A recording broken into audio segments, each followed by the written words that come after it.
So everybody, a lot of people are quarantined, right? Us, we have a stay-at-home order now here in Michigan. Shelter in place, it's called. Agriculture's exempt. So there's a whole bunch of industries that are exempt. Fuel, food. So, I mean, there's probably half the amount of cars or less on the road when you drive around. You know, it's all the people that work for non-essential businesses, they're home. I walked into Rural King today, which is a big farm store. It's basically, Rural King is a Tractor Supply on steroids, and we have one here in Heartland. And lady come up to me with like disinfectant and a rag, and she said, "You want me to wipe down the shopping cart?" I go, "No, I am not worried, man, because I'll tell you what, the mathematics, they still don't add up to me, the mathematics on this pandemic. Yes, it is, you know, ecologically, it's a pandemic by the numbers, no doubt. It's a pandemic, but the infection rate is still so small as a percentage of a population. You know, sure, I guess the hot zone is New York City with 1 in 1,000 people estimated to be positive.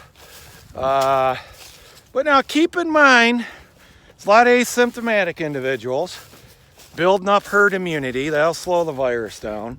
And then, you know, the same thing happens with influenza though, too. There's a lot of asymptomatic cases of influenza as well. And so I kind of think, yes, there's all these diseases are serious, but to this response to this disease is disproportionate to the effect that it's really having when you compare it to other pandemics.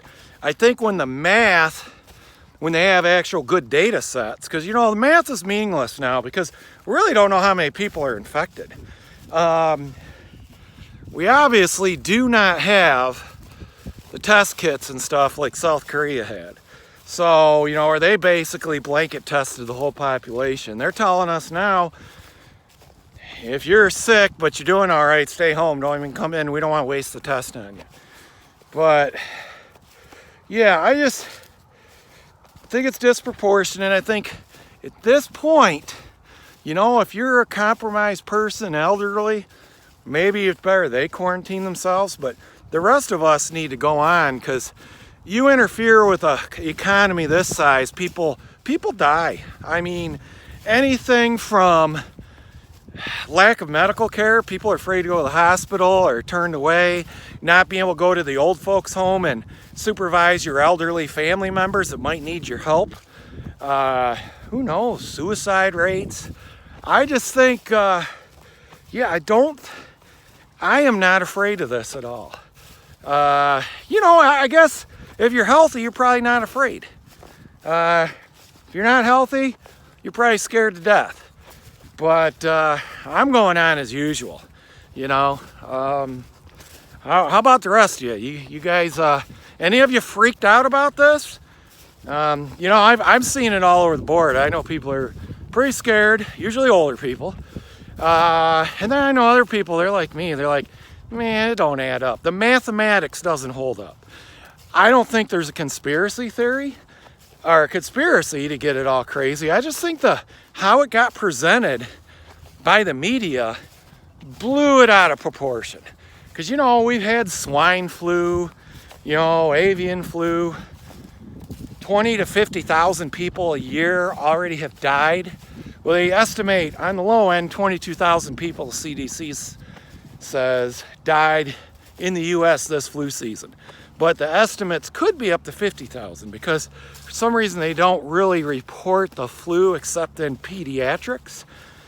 Because a lot of the people die, I guess, of complications of the flu, probably developing pneumonia and things like this. Just kind of like the SARS virus that is shutting our country down. So, all right, well, got a little bit off topic there, didn't I? All right, everybody, enjoy the rest of your day and enjoy your quarantine period.